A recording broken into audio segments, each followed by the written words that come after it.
y los cultivadores en general. Y bueno, estamos muy contentos porque vemos que hay personas de diferentes países y eso nos llena de alegría porque así podemos llevar un poquito de nuestros conocimientos lejos de nuestras fronteras.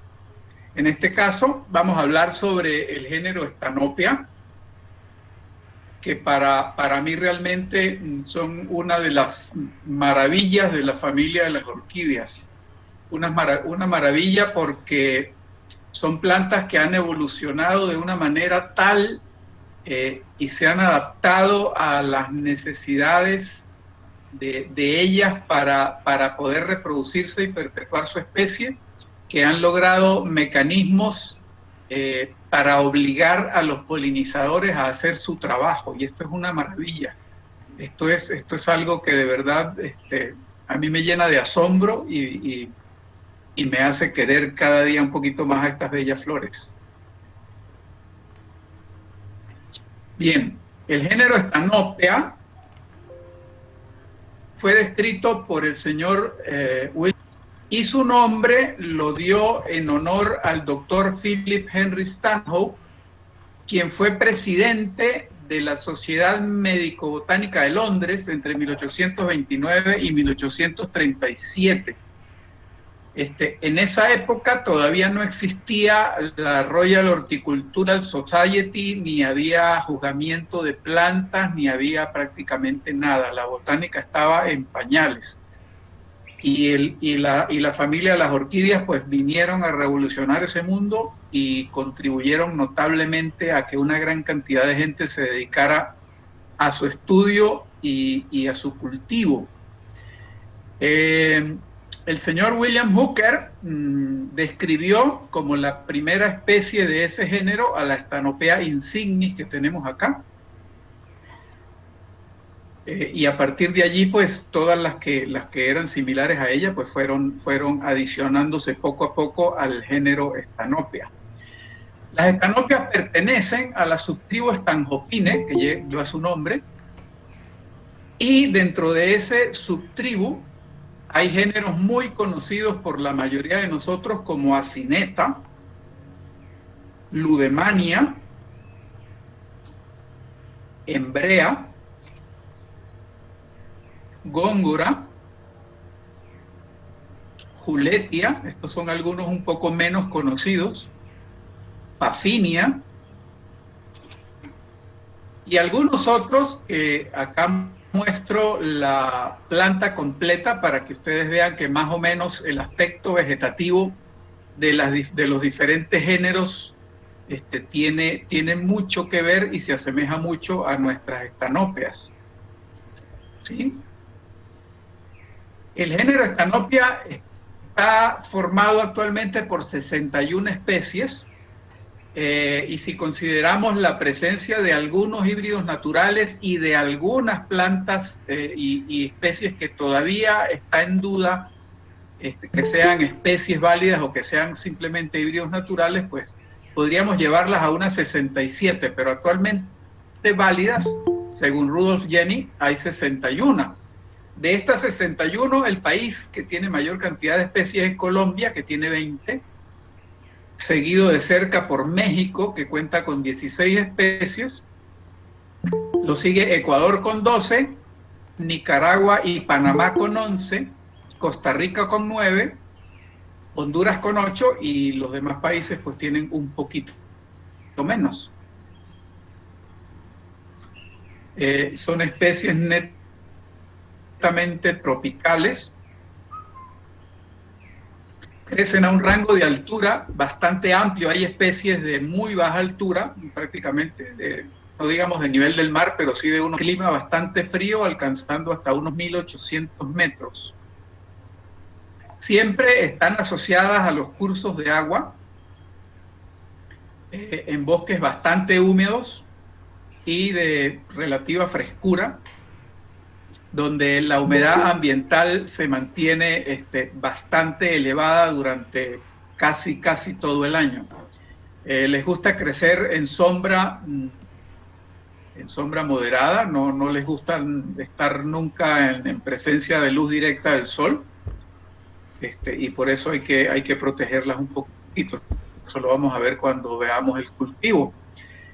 Son orquídeas de crecimiento simpodial. Esto significa que producen retoños a partir de un rizoma en cada periodo de crecimiento, y siempre crecen de forma epífita.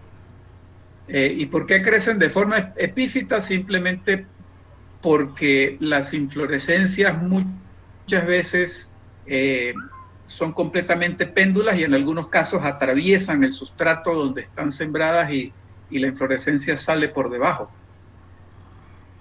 Los pseudobulbos son ovoides, presentan un suave acanalamiento y están muy agregados. Esto significa que están muy juntos unos de otros, por lo que no observamos un rizoma apreciable.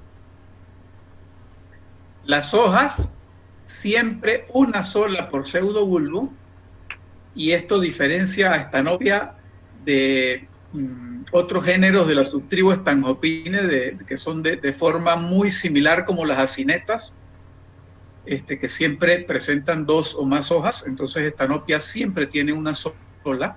Las hojas son largas, en algunas especies pueden alcanzar hasta unos 70 u 80 centímetros, en algunas otras son bastante más pequeñas.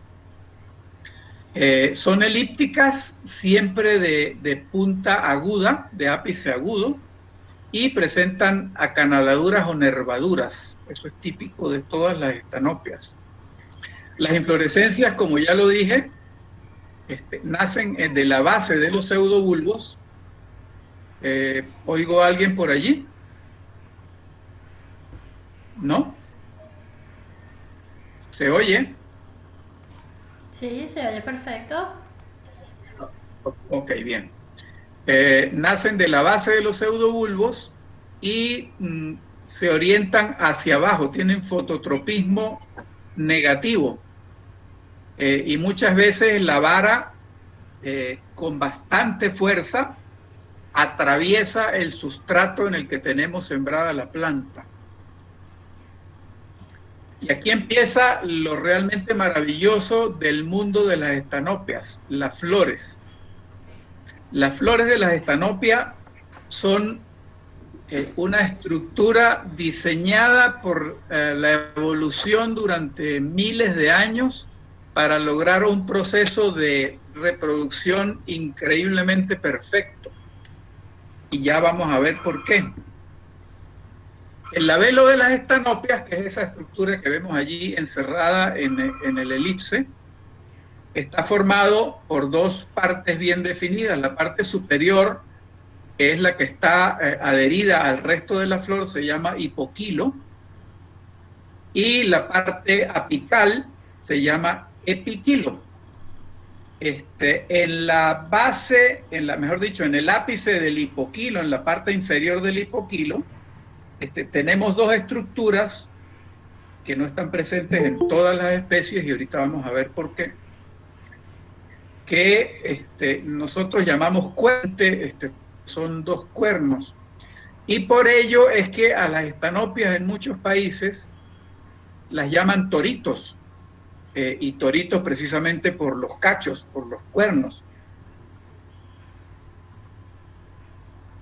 ¿Sí? La columna en las especies de estanopia, en la parte externa es circular, como una media luna, y en la parte interna es prácticamente plana y tiene estas estructuras a ambos lados que son como unas aletas, y ya vamos a ver para qué sirven esas aletas.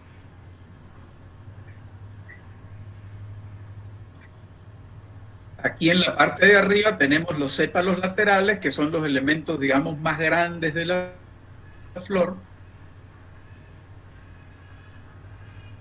Tenemos el sépalo dorsal, los sépalos, los sépalos laterales, perdón, y los pétalos. Cuando la flor abre, la función original, que era protegerlos, y los pétalos se van hacia arriba y prácticamente se enroscan y pierden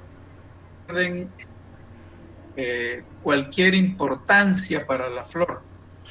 En la parte de arriba tenemos esta estructura que es la que une a la flor con la inflorescencia, con la vara floral, que es el pedicelo u ovario pedicelado, que es donde se alojan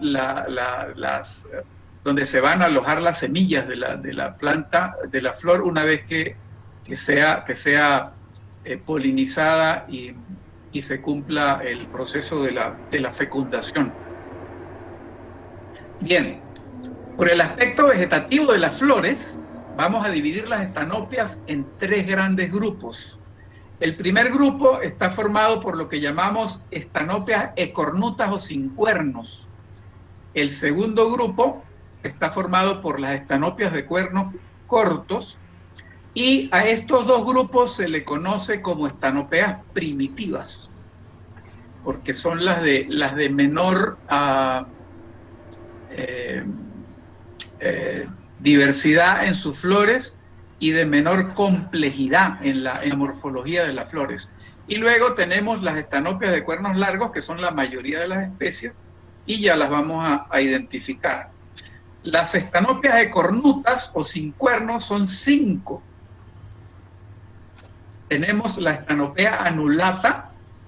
Fíjense que en el labelo no hay cuernos, no hay cachitos, no tiene ningún tipo de cachito.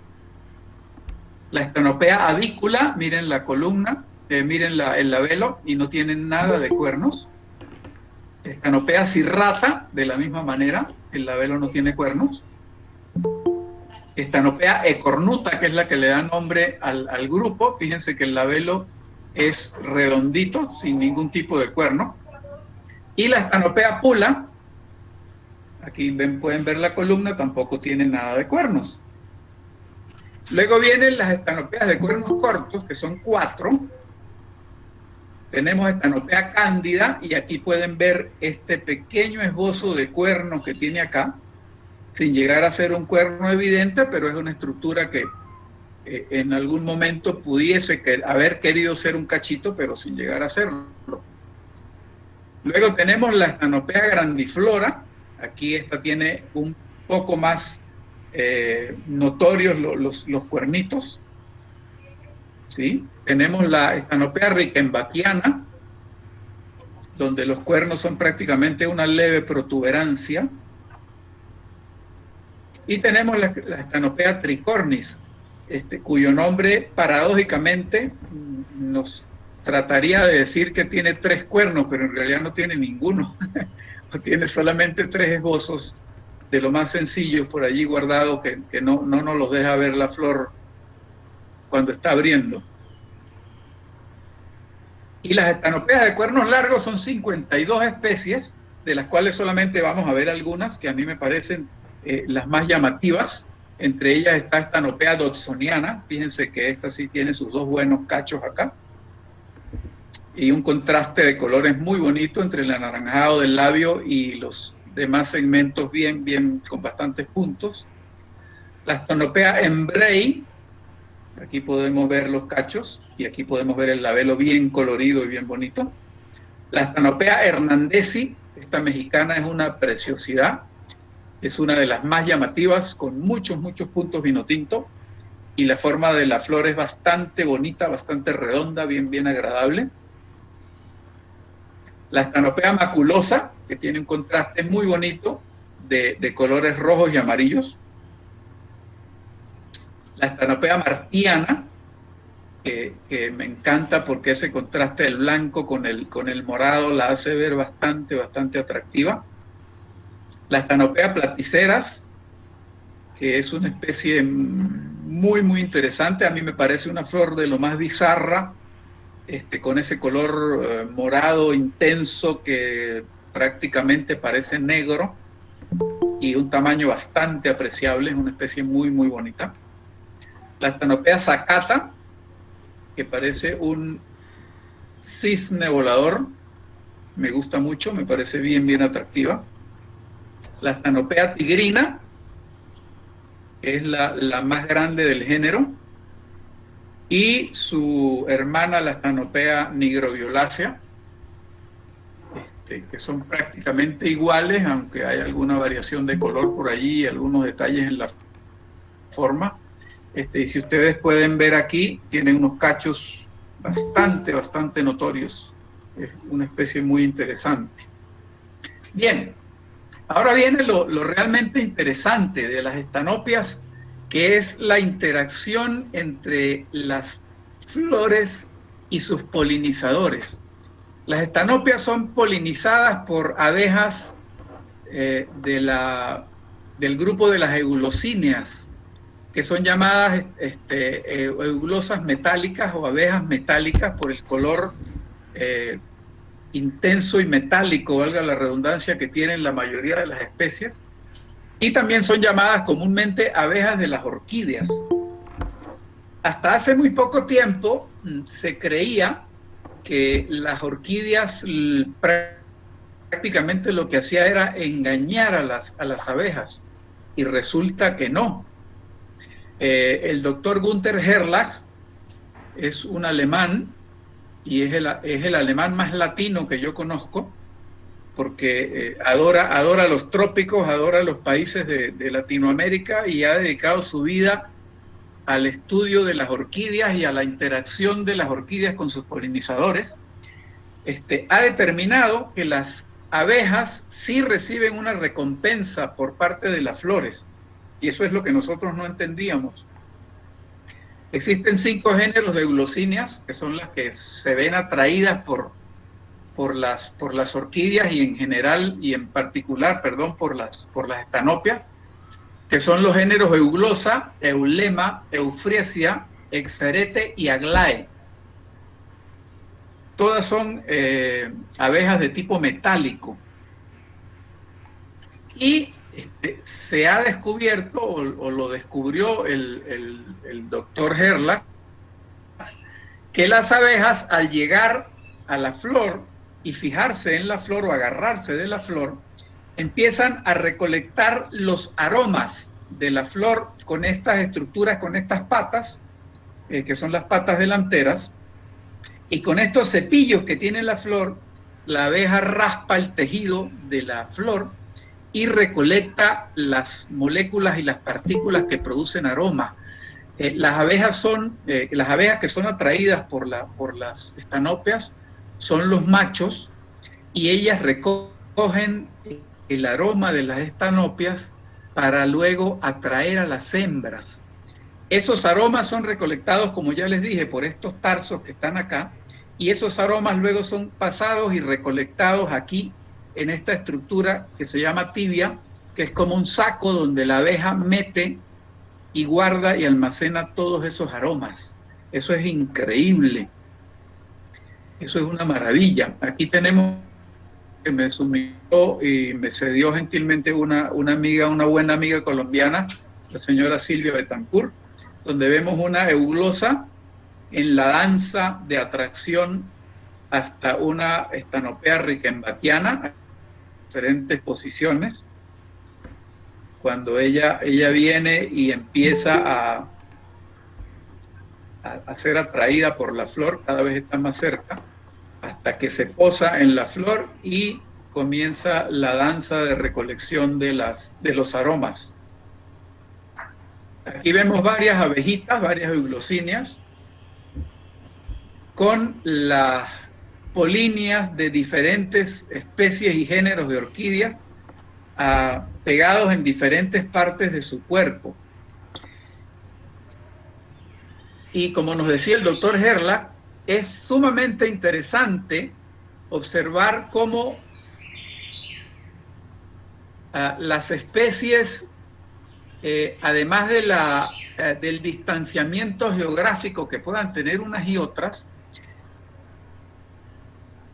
tienen lo que se llama una separación o un distanciamiento morfológico entre las diferentes especies de la subtribu Stanhopinae.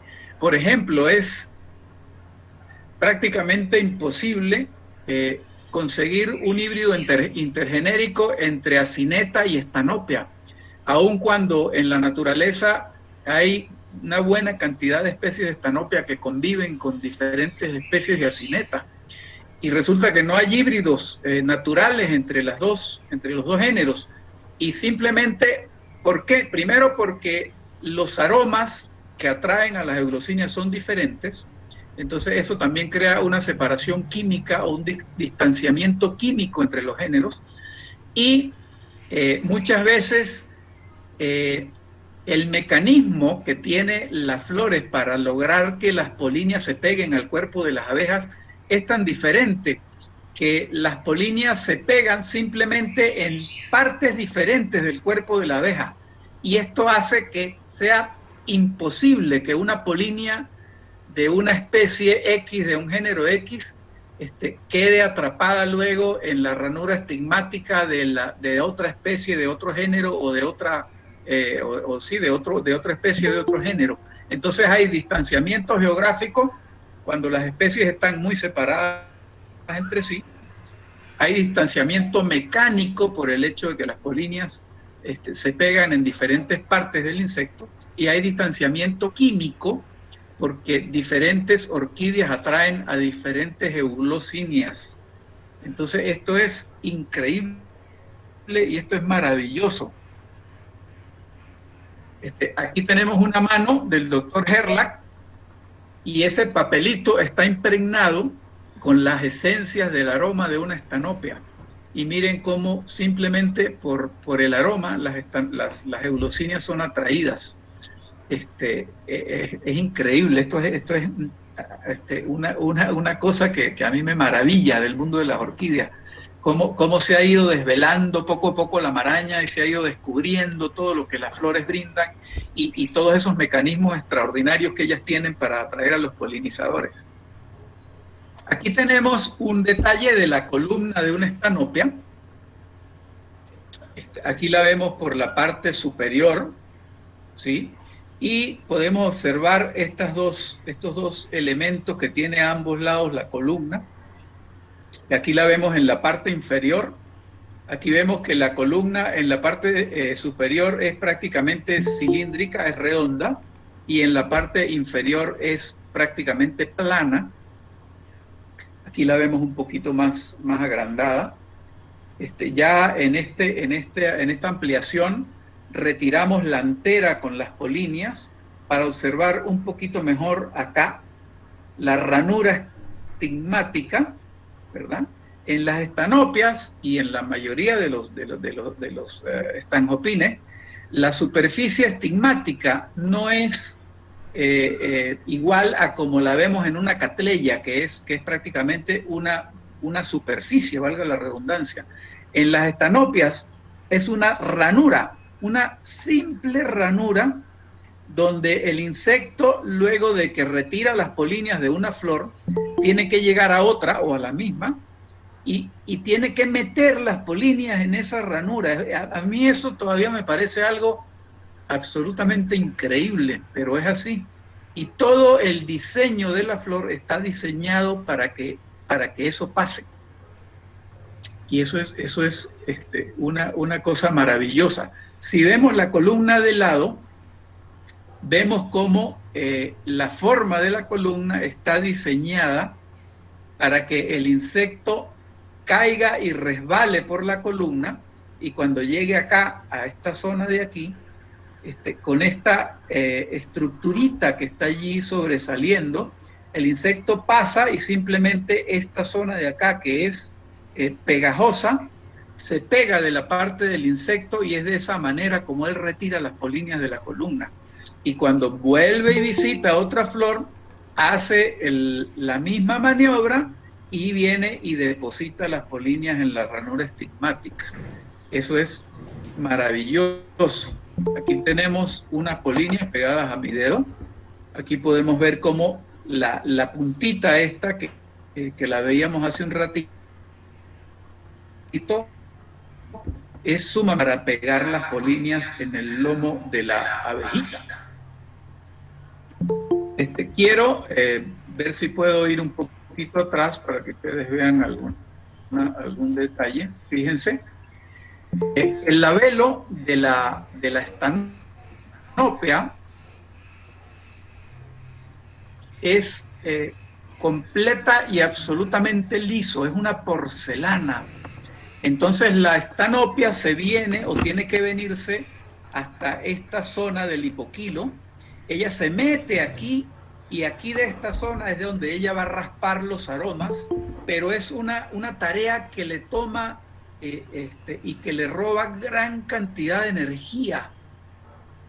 Ese mecanismo que la flor tiene primero para lograr que la abeja pueda raspar los aromas, y segundo, para cansar suficiente a la abeja para que ella en algún momento caiga en esta parte de la columna y se venga arrastrada por aquí, donde va a ser prácticamente abrazada por las dos alitas que tiene la columna, que lo que van a hacer es evitar que ella se vaya hacia los lados y simplemente tenga que deslizarse y caer para tomar las polinias. Toda la flor es un diseño maravilloso de la naturaleza para lograr la reproducción.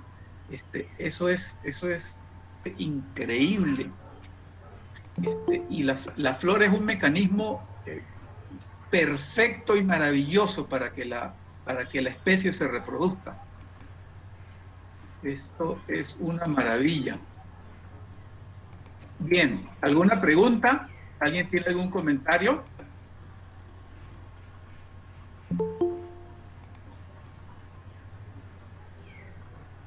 Están todos muy calladitos.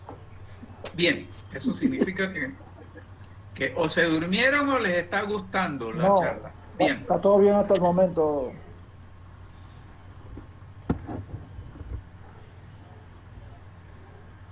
Gerardo, lo que pasa es que dijeron que apagaran las cámaras y hay gente con las cámaras encendidas. Ah, bueno, está bien, pero se ha visto bien hasta ahora la charla. Vamos bien. Gracias. Bien, ok. Ahora, conociendo un poquito ya de los intríngulis de los métodos de reproducción de las especies del género, vamos a hablar ya un poquito sobre lo que a muchos de nosotros nos interesa, lo que es el cultivo. Las variables ambientales, entre ellas la luz. Las estanopias en realidad no son amantes de la luz, solamente necesitan estar en un sitio donde la luz llegue de forma filtrada y no muy intensa, porque ellas crecen en la naturaleza, en la parte media y baja de los árboles, en bosques bastante densos y húmedos. Entonces ellas, con recibir algo de luz, se dan por bien servidas. En mi cultivo yo las tengo debajo de un mesón, o debajo de los mesones donde cultivo las catleyas, y ellas reciben allí algo de iluminación desde arriba, pero en realidad la mayoría de los potes de las catleyas se lo impiden, y reciben mucha luz difusa por los lados. Y esa cantidad de luz es más que suficiente para que ellas puedan crecer adecuadamente en lo que a luz se refiere. Total que estanopia, en cuanto a luz, no necesita gran cantidad. Total que las podemos cultivar sin ningún problema en sitios donde tengamos baja iluminación. ¿Okay? El tema de la humedad sí es importante.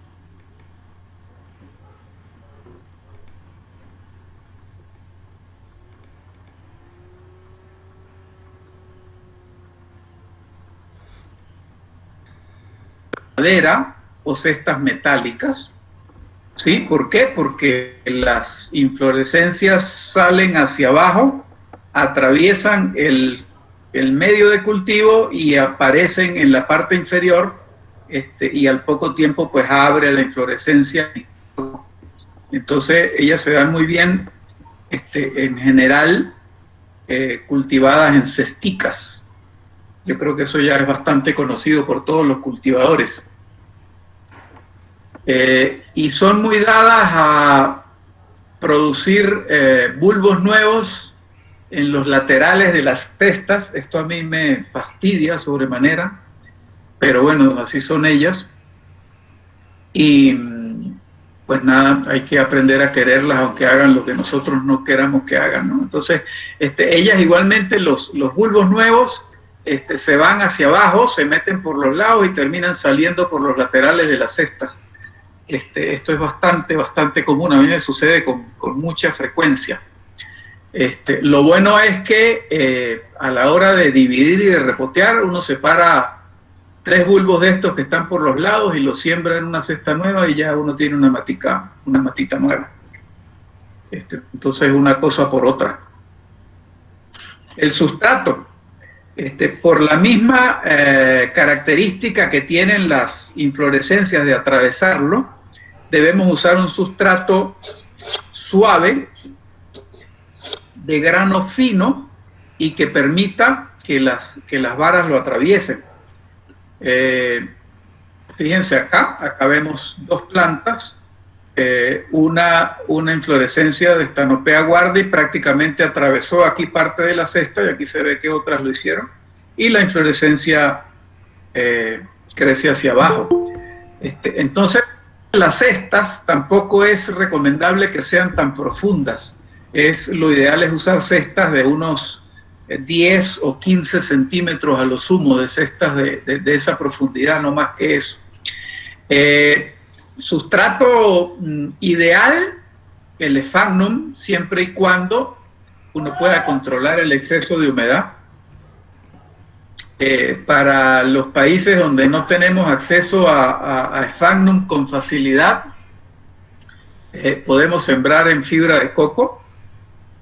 Y yo particularmente uso un medio que está formado por 50% raíz de lecho molida, bastante fina, 25% de carbón de grano fino, y le agrego un 25% de turba de montaña. La turba de montaña es la hojarasca que crece en el bosque, que es muy rica en materia orgánica. Eso me gusta mucho agregárselo, y yo creo que las plantas lo agradecen porque eso les aporta mucho nutriente y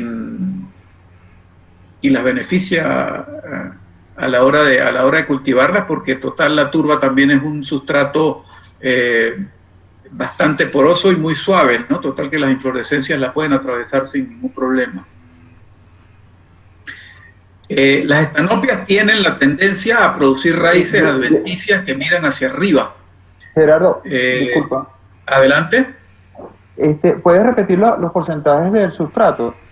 Dijiste entendí 25 de raíz de lecho, 25 de carbón y de turba, no, 50% raíz de lecho, 25% carbón y 25% turba de montaña. Vale, ¿y qué tal la fibra de coco? ¿Cómo le va con este género? Tengo 2 o 3 plantas sembradas en fibra de coco de manera parcial. Creo que esa vez sembré 50% raíz de lecho y 50% fibra de coco. Es muy importante que la fibra de coco que usemos esté bien lavada para eliminarle las sales. Total que cuando usen fibra de coco, métanla en agua durante por lo menos un mes, y esa agua la van a enjuagar cada 2 o 3 días, de manera de que la fibra quede bien lavadita. El tema de la fibra de coco es que no me gusta porque dura poco. Tiene poca duración, se deteriora muy rápido. Entonces, para mí, que soy renuente y perezoso a la hora de repotear, pues no me gusta usar fibra de coco. Me gusta usar un sustrato que me dure un poquito más, porque saben que repotear una estanopia puede ser complicado, ¿no? Son plantas que crecen mucho, y wow, cuando las cultivamos en este tipo de cestas de alambre, las raíces se meten por los alambres y a veces resulta complicado, hay que echar mucha tijera, y entonces a mí me da pereza repotear las estanopias, pero entonces trato de que el sustrato dure lo más posible para tener las plantas en la misma cesta siquiera durante 4 años o 4 o 5 años para no tener que repotearlas tan seguido, ¿no? Pero bueno, el Sphagnum me parece el medio ideal para ellas, aun cuando si cultivamos en Sphagnum tenemos que ser muy constantes con la fertilización y tal vez agregar al Sphagnum un fertilizante de liberación lenta para que ellas tengan suficiente alimento, ¿no? Y el Sphagnum también tiene la desventaja, digámoslo así, de que cuando no podemos controlar el riego y estamos en una zona donde llueve mucho, pues el Sphagnum se mantiene demasiado húmedo. Eso contribuye a que se deteriore muy rápido y puede ser el caldo de cultivo para que los hongos entren a fastidiarnos la vida, ¿no? Total que si tenemos cultivo bajo techo, yo creo que el Sphagnum es el medio ideal, pero si no tenemos cultivo bajo techo, yo creo que debemos trabajar con un sustrato que tal vez drene un poquito más rápido y no retenga tanta humedad, ¿no? Vale, gracias. Gerardo, vos estáis diciendo 50% de raíz de lecho, ¿no? Pero que yo sepa, la raíz de lecho está en peligro de extinción, sí, el árbol, pues. Entonces sería bueno recomendar otro tipo para...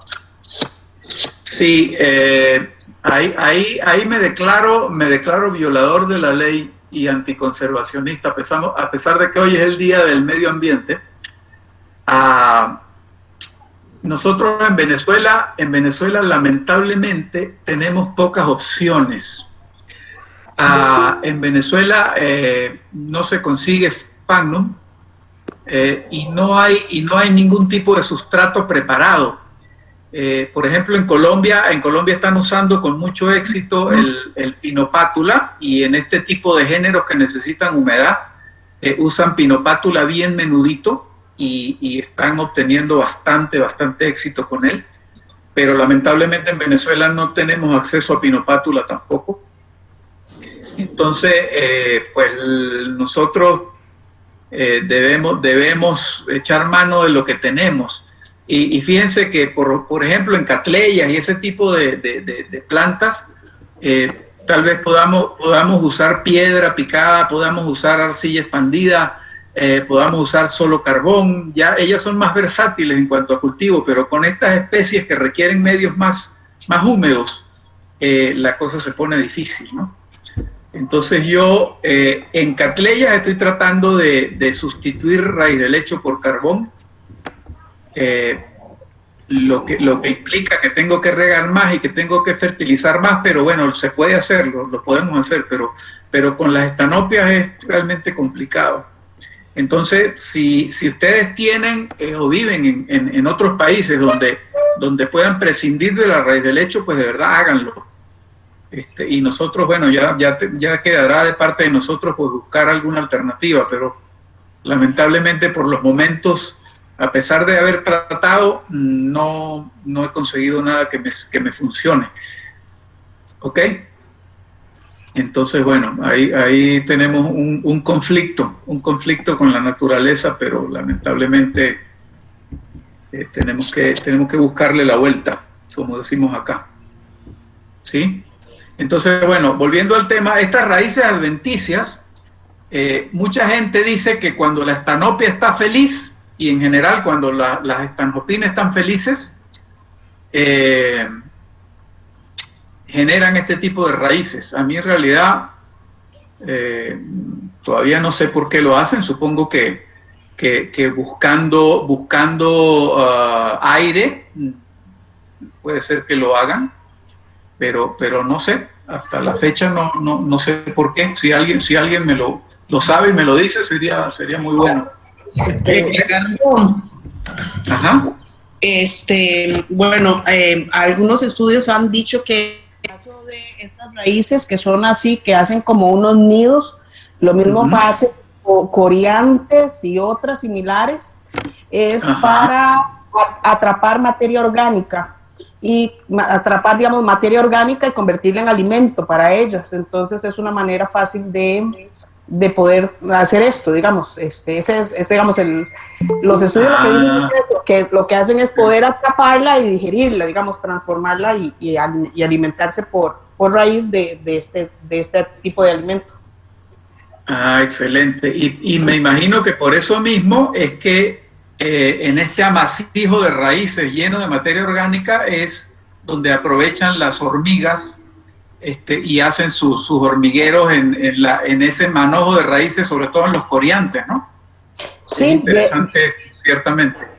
Sí, de hecho, en coriantes es una relación simbiótica un poco más compleja, donde hay mucho nitrógeno debido precisamente a las hormigas, ¿verdad? Entonces, se alimenta, el alimento es algo como similar, sin embargo, en el caso de coriantes y su asociación con hormigas, el coriantes ocupa muchísimo nitrógeno que es proveído por las hormigas. Excelente, excelente, claro. Gerardo, qué bien, qué bien. Bueno, ya he aprendido algo nuevo. Yo había escuchado y eso lo había visto también en los catacetum, supuestamente para buscando atraer más humedad, atrapar más humedad de la atmósfera. Pues. No sé. Habrá que preguntarle a Ramón López a ver qué dice él, porque él ve... Sí, ciertamente. Bueno, Ramón creo que estaba por ahí, no sé si se pudo conectar al fin.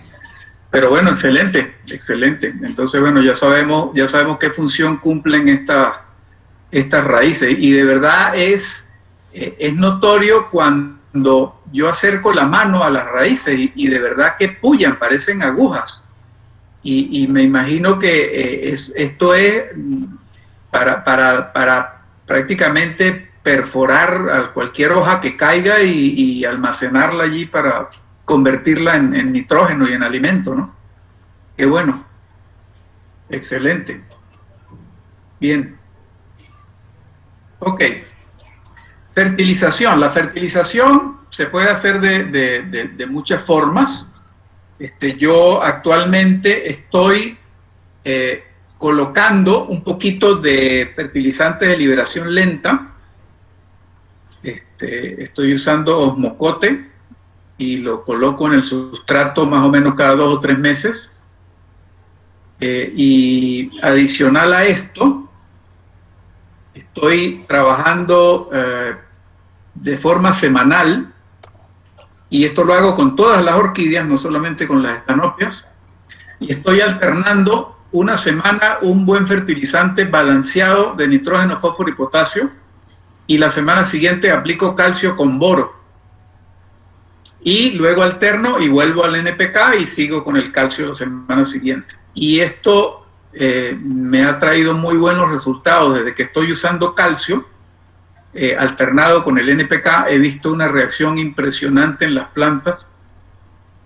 Y esto es porque el calcio, que originalmente uno lo trataba como un simple micronutriente y uno consideraba que el muy pequeño porcentaje de calcio que pudiese tener cualquier presentación comercial de fertilizante de nitrógeno, fósforo y potasio era suficiente para nuestras orquídeas, pero la realidad y la experiencia nos está diciendo que el calcio es fundamental para el correcto desarrollo de nuestras plantas, porque el calcio es el elemento que fortalece los tejidos, y tejidos fuertes resultan ser una barrera para el ataque de los hongos y de las bacterias.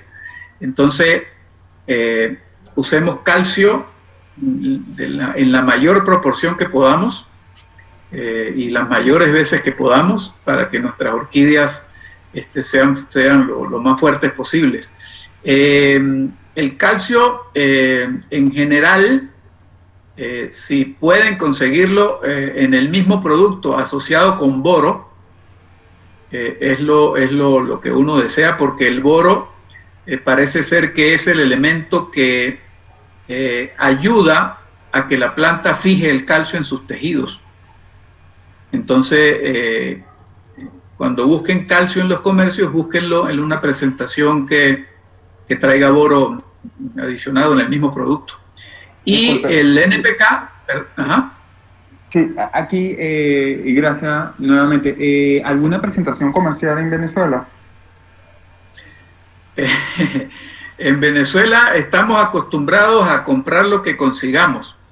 Entonces ya en los comercios tú no preguntas, mire, yo vengo por tal producto fulanito de tal, sino ya uno pregunta, mire, ¿qué tiene que tenga calcio con boro? Entonces, invariablemente y como norma, prácticamente cada vez que vas a comprar te sacan un producto diferente. Entonces, es realmente difícil, ¿no? Que yo recuerde una marca comercial, no, la verdad que no tengo ninguna en la memoria, ¿no? Y lo mismo el fertilizante del NPK, yo siempre uso uno balanceado, un triple 20 o un triple 15, porque me he dado cuenta de que mi vida se ha simplificado mucho, sin estar pendiente de que esta semana es el balanceado, que la semana siguiente es el de crecimiento, que la semana de arriba es el de floración. No. Yo ya me dejé de eso y ahora uso un buen balanceado, y con eso sé que le estoy aportando a cada una de mis plantas lo que ellas necesitan. O sea, ellas van a tomar lo que necesitan y listo. No tengo problema. ¿Cuál era Y ahora... esos Ajá. fertilizantes? ¿Qué dosificación? Sí, en general los NPK los estoy usando a razón de un gramo o un centímetro cúbico por litro de agua. Y de un tiempo para acá estoy muy juicioso, anexando al NPK un producto que contenga aminoácidos. ¿Sí? Estos productos que por lo general vienen en base a algas marinas y este tipo de cosas, ¿no? Pero que en principio sean una bomba de aminoácidos. Tampoco recuerdo ningún producto, digamos, comercial. Sí sé que el último que estoy usando es un producto de origen español que se llama Alguin. Así como suena, alguín, como una alga pequeñita, alguín. Él trae algas marinas, kelp, y trae aminoácidos. Y ya tengo de manera muy juiciosa, usándolo prácticamente en lo que va de pandemia, 1 año y pico, y he visto que las plantas aumentan notablemente la cantidad de retoños por temporada. Cuando antes lograba que se activara una yema en una planta, ahora estoy obteniendo prácticamente 2 yemas por bulbo, y se me están activando las yemas traseras, y la producción de raíces se ha multiplicado de una manera exponencial. Entonces, NPK más aminoácidos una semana y calcio con boro la siguiente, y así van alternando, y van a ver que van a lograr un mejoramiento sustancial en el cultivo. ¿Sí? Disculpe, ¿y qué dosificación de calcio? 1 centímetro cúbico por litro de agua. Gerardo, ¿qué sabes tú?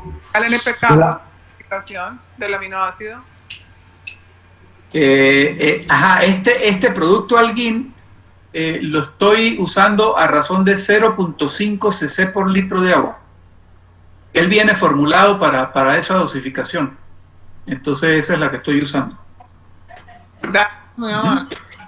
Gerardo, ¿Perdón? se habla mucho de la relación calcio-magnesio. Aparentemente tú has logrado muy buenos resultados con calcio-boro. Ajá. ¿Has visto, Sí. en el pasado utilizaste calcio-magnesio como era lo tradicional? No, nunca. El magnesio que he usado siempre ha sido el que viene asociado al nitrógeno, fósforo y potasio como microelemento. En realidad nunca he usado magnesio adicional a eso. No, hablan de relación de productos que venden calcio con magnesio. Así como se consigue calcio-boro, hay calcio-magnesio. Ajá. No, nunca los he usado. Ok. Lo uso con boro porque está establecido que el boro es el que ayuda a que el calcio se fije en los tejidos. Ok. Entonces por eso uso calcio más boro, pero calcio con magnesio no, realmente no, nunca lo he usado. Tendría que investigar a ver si funciona. Gracias. Ajá. Bien. Usen Folicultivo 20 o Bio20 Omex, que el producto tiene el fertilizante balanceado más microelementos y tiene los aminoácidos de extracto de algas ya inmersos en el producto. Ajá. Se llama Omex. Bio20 Omex, o hay otra presentación de una marca diferente, es Folicultivo 20. Tiene cantidad de extractos de algas, aminoácidos, tiene hormonas, un fertilizante bastante completo. El Bio20 Omex es un fertilizante británico. Aquí creo que en Venezuela lo traen Kiporo, si mal no recuerdo. Es bastante bueno ese producto. Ah, bueno, perfecto. Se puede adicionar como ayudante en el NPK. Perfecto. Todo esto funciona. Lo que hay es que adaptar la fórmula y ver cuál nos va mejor a nosotros, ¿no? Lo importante es que las plantas tengan que comer. Eso es lo básico y lo importante, ¿no? Usemos uno u otro producto, pero que las plantas tengan comidita permanente. Si yo pudiera adicionar los químicos, los fertilizantes en todos los riegos, yo creo que sería feliz, pero lamentablemente el tiempo no da para tanto. Pero semanalmente va bien. Semanalmente los productos funcionan bastante bien. ¿Ok? Bien. En cuanto a control fitosanitario, como ya les dije, las plantas lo ideal, ellas por ser de hojas suaves y de hojas de escaso, digamos, de escaso grosor de tejido, son hojas muy suaves. Son plantas de metabolismo C3. Las plantas de metabolismo C3 mantienen los estomas abiertos durante el día. Entonces, ellas agradecen que el riego y la adición de productos para comer, o adicionalmente a eso, los productos para control de plagas, sean aplicados en la mañana, temprano, de manera que ella los va a aprovechar durante todo el día. Y lo ideal es que la planta, la parte aérea de la planta, la parte verde de la planta, los bulbos y las hojas permanezcan secas al llegar la noche y pasen la noche secas, y de esta manera podemos controlar de mejor manera los hongos. Aquí vemos la antracnosis atacando o el lápice de una hoja de Stanopea. Esto es lo que más me ataca a mí. En general a todos los estanopines, incluyendo los coriantes y las góngoras. Las góngoras las ataca más la cercospora, entonces todas las hojas se llenan de punticos negros, y las estanopias y los coriantes son atacadas por la antracnosis, que la reconocemos muy fácilmente porque la parte afectada de la hoja es de color pardo y es quebradizo, y siempre va a haber un halo amarillo aquí en esta parte del tejido, que es el que el patógeno está consumiendo en ese momento, ¿no? Entonces la antracnosis la conocemos muy fácil por eso. En general, a pesar de que son especies que viven en un ambiente tan húmedo, son plantas relativamente sanas. Yo creo que en los 30 y pico de años que tengo cultivando, no he visto hasta la fecha una estanopia atacada por Pythium o por Phytophthora, por esos hongos malucos, o si las he visto, ha sido de manera muy puntual. Entonces son plantas bastante resistentes y que no deberían dar mayores problemas en ese aspecto, ¿no? Controlar la antracnosis, evitar que las plantas estén mojadas de noche, y nada, con eso vamos bien. Yo creo que son plantas poco complicadas y que las podemos cultivar con relativa tranquilidad. Lo que sí tenemos que tener en cuenta es que hay especies de clima cálido o relativamente cálido y hay especies de climas más frescos. Entonces eso influye en el tipo de tratamiento que les vamos a dar, ¿no? Por ejemplo, en Venezuela tenemos Estanopea grandiflora, que crece en el estado Miranda, en la zona del Guapo, en zonas sumamente calientes, y es una especie que agradece el calor. En México tenemos Estanopea tigrina y Estanopea nigroviolácea, que también crecen en ambientes más o menos cálidos.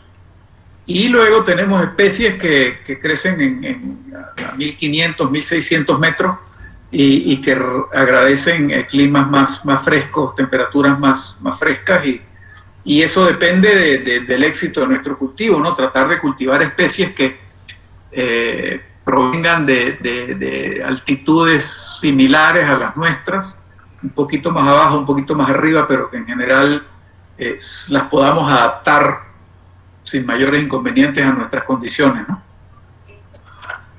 ¿Ok?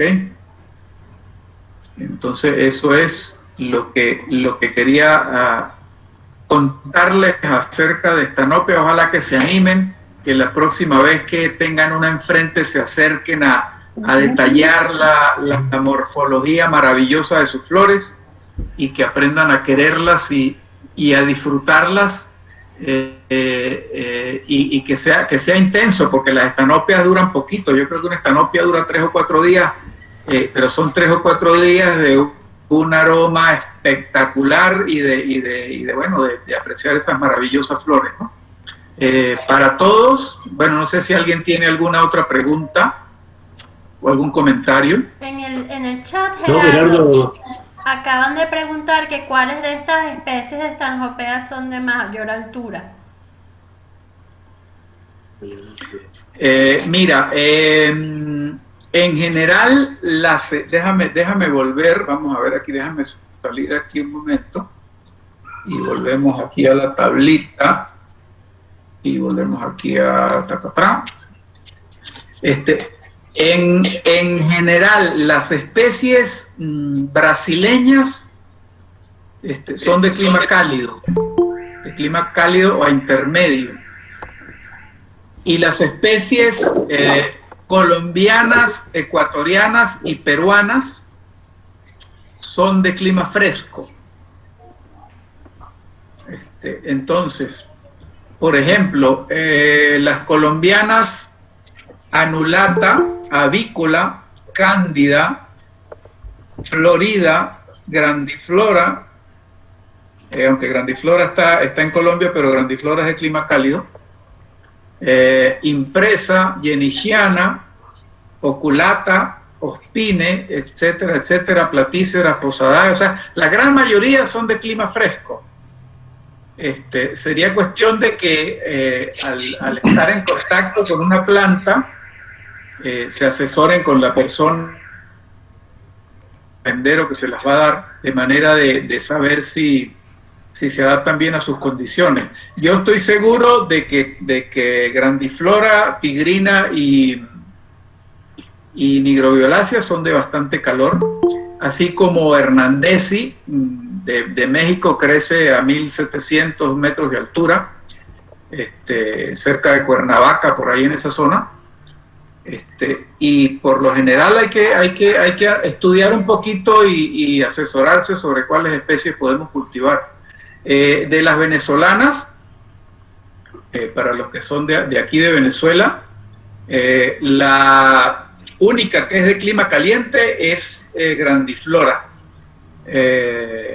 y tal vez Cándida pudiera tolerar un poquito de clima caliente, pero en general Guardi, Oculata y Yeniciana son de climas más frescos. ¿Okay? Pero es cuestión de estudiar un poquito y de buscar ayuda cuando eso pase, y para eso pues yo estoy a la orden. Aquí están mis mis redes sociales. Yo estoy en Instagram, estoy en Facebook y estoy por WhatsApp, por teléfono. Y con mucho gusto pues los ayudo en lo que pueda. De la misma forma pues ustedes me pueden ayudar a mí con sus consejos también y con muchas preguntas que le pueden surgir a uno, sobre todo cuando uno se topa con alguna especie, con alguna planta que no es de su país y quieren saber más o menos cómo cultivarla mejor.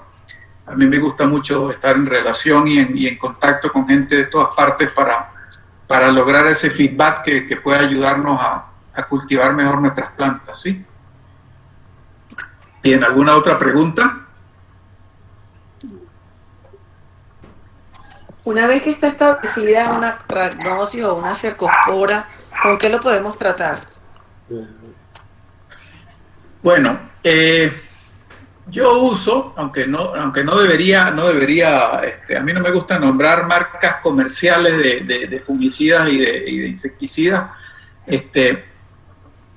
primero porque el uso de estos productos es delicado, ¿no? Yo le recomiendo mucho a la gente que tienen que protegerse muy bien a la hora de aplicarlos, ¿no? Pero cuando nosotros tenemos un cultivo de orquídeas, pues lamentablemente nuestras plantas en algún momento van a ser atacadas por hongos y por plagas, y tenemos que estar preparados y tenemos que saber cómo combatirlos. Mi caballito de batalla es el Ridomil Gold. Es el fungicida que yo uso con mayor frecuencia. El Ridomil Gold se usa a razón de 3 gramos por litro de agua, ¿sí? Y para cualquier fungicida o insecticida que vayamos a usar, yo siempre recomiendo hacer 3 aplicaciones. Cuando tenemos la presencia del patógeno en el cultivo, yo recomiendo hacer 3 aplicaciones del producto con 15 días de distancia entre cada una.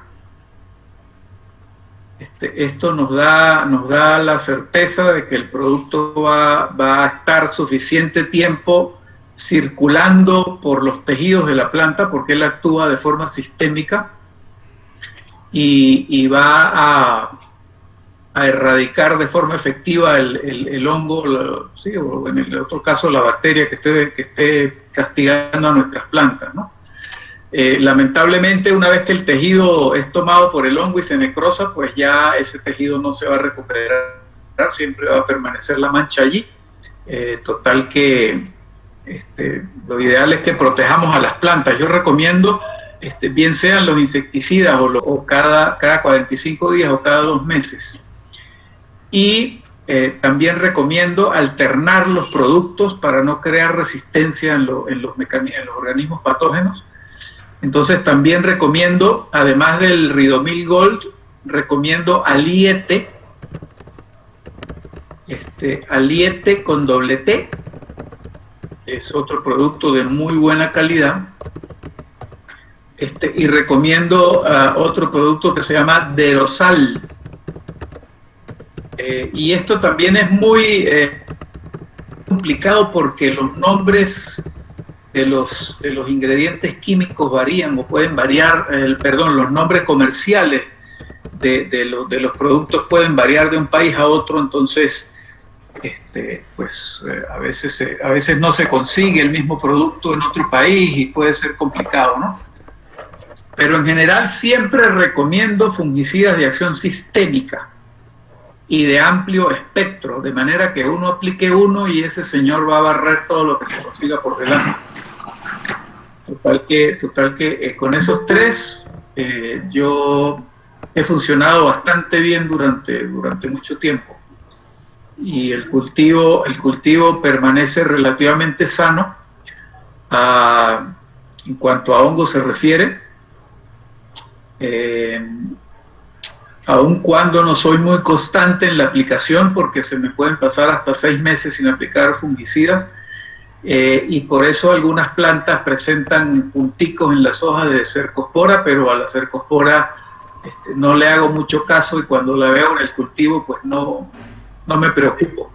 Realmente aplico fungicidas cuando veo el ataque de algún hongo maluco como la anthracnosis, que en realidad es maluca, pero como ella empieza por la punta de la hoja, pues uno la puede controlar simplemente cortando la parte afectada de la hoja por donde haya tejido sano y sellando con canela. Y con eso paramos el daño, ¿no? Entonces aplico el químico solo cuando veo que hay presencia de hongos en diferentes plantas, ¿no? Sobre todo cuando veo a Pythium o Phytophthora por allí en alguna planta, entonces sí me pongo juicioso y hago las 3 aplicaciones del fungicida para tratar de erradicarlo y que no se siga extendiendo. ¿Ok? Muchísimas gracias, excelente. A la orden. Sí, un favor. ¿Qué pasa cuando una planta crece y crece, se llena de bulbos y bulbos y no florece? Bien, en general, si una planta está sana, deberían haber 2 causas probables para que una planta no florezca. La primera es que no esté recibiendo suficiente luz, ¿verdad? Una planta cultivada en condiciones de escasa luminosidad no florece. Esto es muy típico y muy determinante, sobre todo en cattleyas, pero no debería ser el problema en Stanopia, que es una planta que no tiene, digamos, requerimientos notables de luz. Entonces lo que puede pasar es que el rango de temperatura no es la variación de temperatura entre el mes más frío y el mes más cálido no es lo suficientemente grande como para activar la floración. O ese es uno de los casos en los que la temperatura afecta. Y el otro caso es que tengamos la planta en un sitio donde la diferencia de temperatura entre el día y la noche no sea lo suficientemente grande como para que la planta se anime a producir flores. ¿Sí? La diferencia de temperatura entre el día y la noche debe ser por lo menos de 10 grados para que las plantas estén a gusto y activen floración. Esas pueden ser las causas probables de que no haya existido floración en una planta siempre y cuando la planta esté sana, ¿no? ¿Ok? Gracias. Sí, de resto no debería haber otra causa que yo recuerde para que una Stanopia no florezca. Yo vivo a 1250 metros de altura. Tengo Stanopias de calor, tengo tigrina, tengo nigroviolacea, tengo agrandiflora y tengo Stanopias de más fresco y a mí me florecen todas sin problema. Total que si hay una diferencia buena de temperatura no debería haber problema. ¿Ok? Bien, ¿alguien más? Gerardo, muchas gracias, muy interesante la conferencia. Amén. Yo voy a dejar de compartir pantalla para que nos veamos un poquito la cara. Si pueden prender todos sus videos, podemos tomar una linda foto de todos aquí reunidos. Ajá. Don Gerardo, yo tengo una Excelente charla, Gerardo, felicitaciones. Creo que hay una pregunta por allí. Sí, don Gerardo, ¿cómo está? Le iba a preguntar, le iba a hacer la misma pregunta que la persona que hizo antes, que para florecer, ¿qué podíamos hacer? Porque tenemos las plantas en las condiciones que don Gerardo acabó de decir. El rango de temperatura en la noche es de 10 o más. Tenemos una parte en la luz, otra en sombra, y que hemos identificado que las que están en la sombra, que más o menos están ubicadas cerca de los árboles, tienen unas hojas verdes sanas y esas nos florecen, pero las que tenemos en otra parte del cultivo, con luz, separadas, las hojas no están verdecitas y no logramos que florezcan. Nosotros tenemos más o menos 5 especies de Stanhopias y tenemos una cantidad variada y no no sabemos qué hacer porque no, o sea, es mucho follaje y muy poca flor, o sea, nos han florecido, pero es una suerte que en una semana aparezca una o dos, de más o menos cuántas estancopias podemos tener. Sí, por lo menos unas 4.000 plantas más o menos, entonces si quisiéramos entender qué pasa y qué nos puede aconsejar para poder sacar adelante las estancopias y tener pues más floración. Sí, realmente cuando una planta proviene de ambientes donde los requerimientos de luz no son los más, digamos que la luz no sea lo suficientemente fuerte, es que sean plantas de bosque donde la iluminación sea baja, cuando estas plantas están sometidas a mayor cantidad de luz de la que necesitan, esa incidencia, digamos, solar sobre la planta causa un descenso notable en la humedad del microambiente donde la planta está sembrada, y puede ser que esta evaporación que la planta hace en esas condiciones cause que ella no se sienta a gusto para florecer. Yo pienso que si ustedes pasan esas plantas a un ambiente un poquito más sombreado, donde la humedad ambiental del microclima donde ellas están aumente, yo creo que van a lograr una floración más abundante en las estanopias. Eso puede ser una causa, que las plantas estén evapotranspirando más de la cuenta y eso no las haga sentirse a gusto para florecer. Se me ocurre. ¿Sí? ¿Cuál sería la humedad recomendada en este caso para nosotros poder? Para prácticamente la totalidad de las estanopias deberían estar permanentemente sobre el 70%. 70-80%. Son plantas que agradecen una elevada humedad ambiental. Ok, vamos a validar a ver si por ese lado podemos sacarlas adelante y que nos den flor. Claro, ¿Listo, don Gerardo? seguro que sí. Muchísimas gracias. Una pregunta. Amén, amén. Ajá. Una pregunta. A ver, ¿cuál es la experiencia de sembrar las estanopias en troncos para permitirles que crezcan libremente? Bien, podemos sembrar estanopias en tronco siempre y cuando podamos darle a la planta la humedad que ella necesita en sus raíces para crecer adecuadamente.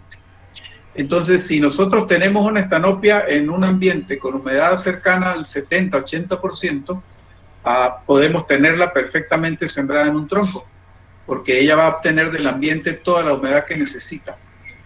No va a ser necesario sembrarlas en un sustrato que guarde o que almacene humedad, porque el ambiente le va a dar toda la que necesiten. Entonces no hay mayor problema. De hecho, yo tengo algunas estanopeas grandifloras sembradas en una plancha de raíz de lecho y están perfectas y no tienen ningún tipo de sustrato y van de maravilla. ¿Ok? Entonces sí, se pueden sembrar en tronquitos. Dándoles la humedad necesaria, no hay problema. Muchas gracias. Bien. Gerardo, por ahí te pusieron una pregunta en el chat. ¿Por qué suelen Voy abortar los pimpollos que comenzaron muy bien a aparecer?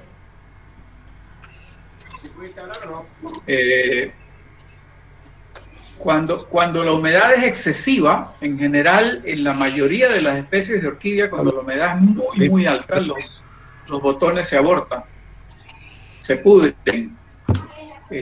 Y esa es la causa en general para que pase eso, cuando la humedad es demasiado alta. De resto, no hay otra causa para que los botones se aborten. ¿Sí? Doctor Gerardo, le habla de Buga Gustavo Jiménez. Bienvenido, Gustavo. Y me encanta oírlo. Desafortunadamente entré a las 4 y había pasado ya la charla. Quiero decirle esto. Yo estoy a 1.550 metros. y me florecen las tigrinas, las nigrovioláceas y todas estas, pero profusamente y muy bien. Seguramente usted ha visto en mi Instagram algunas de mis flores. Yo tengo unas 12 o 15 variedades de stanhopeas y florecen muy bien a esa altura. Y las tengo todas sombreadas. Yo creo que la clave es que estén sombreadas. Algunas de ellas les ha salido mucho musgo en su base y pareciera que les ayudara a mantener la humedad y son agradecidas en esa forma de estar plantadas. Sí, esa es la verdad. Ellas son muy adaptables y se dan bien en una gran variedad de clima. Por eso es que yo le digo que yo estoy a 1250 metros y tengo tigrina, tengo nigroviolácea y tengo grandiflora, que son de menos altura, pero se dan de maravilla. Y esto del musgo, sí, en este tipo de plantas que agradecen buena humedad ambiental, les gusta que sus raíces estén protegidas y siempre estén húmedas. Se dan muy, muy bien, de verdad que sí. Y el sombreado es muy importante para ellas. Una estanopia cultivada en el nivel de luz de una catleya, yo creo que no va a crecer tan bien como si estuviera en más sombra. Esa es la realidad. ¿No florece? ¿Perdón? No florece. Con mucho Sí, exacto. no florece.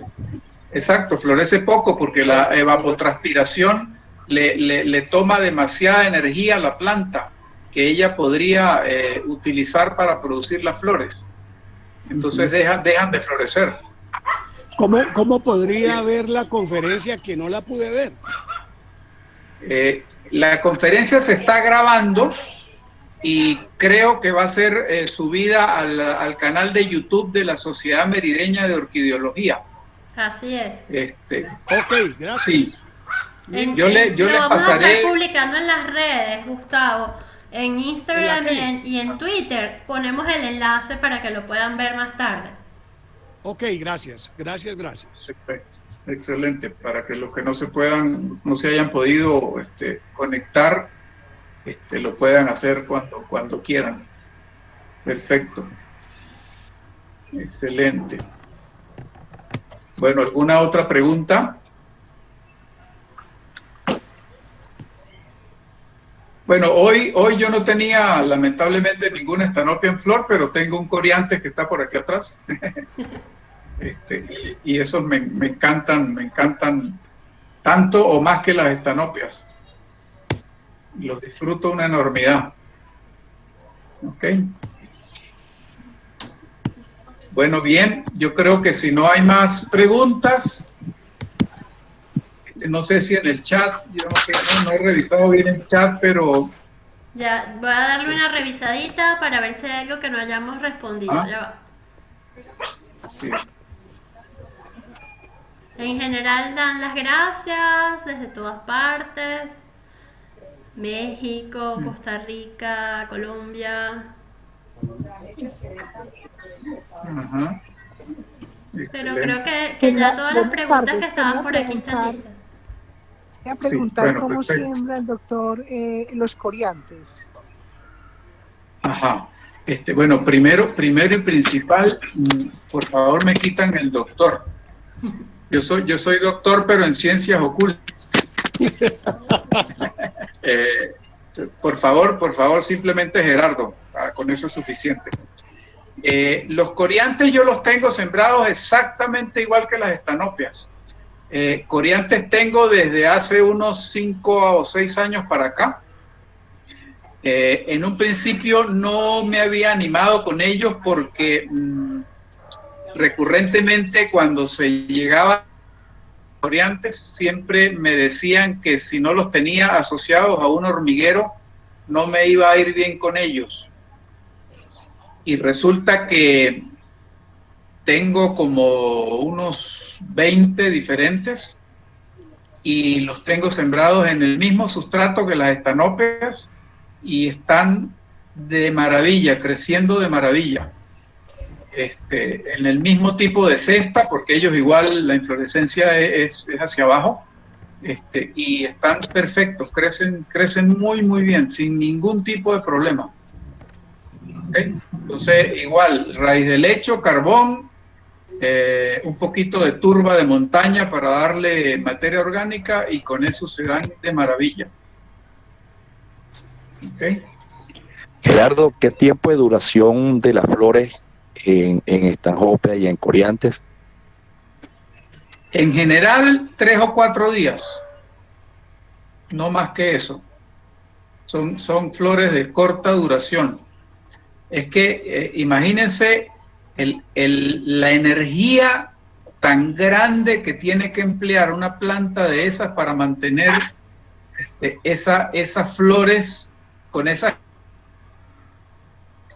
tan grueso, de tanto peso, porque de hecho el Coryanthes bruckmülleri es la orquídea que más pesa. Yo creo que un Coryanthes bruckmülleri bien desarrollado puede pesar hasta 200 gramos, algo así, es una flor que pesa muchísimo. Entonces la planta invierte mucha energía en mantener esas flores abiertas y no lo puede hacer más de 3 o 4 días. Pero en 3 o 4 días es más que suficiente para que ellas logren su cometido. Entonces eso, si para ellas es suficiente, pues yo creo que para nosotros también tiene que serlo. Y tenemos que aprender a disfrutarlas en ese poquito periodo de tiempo, pero vale la pena, de verdad que sí. Muchas gracias.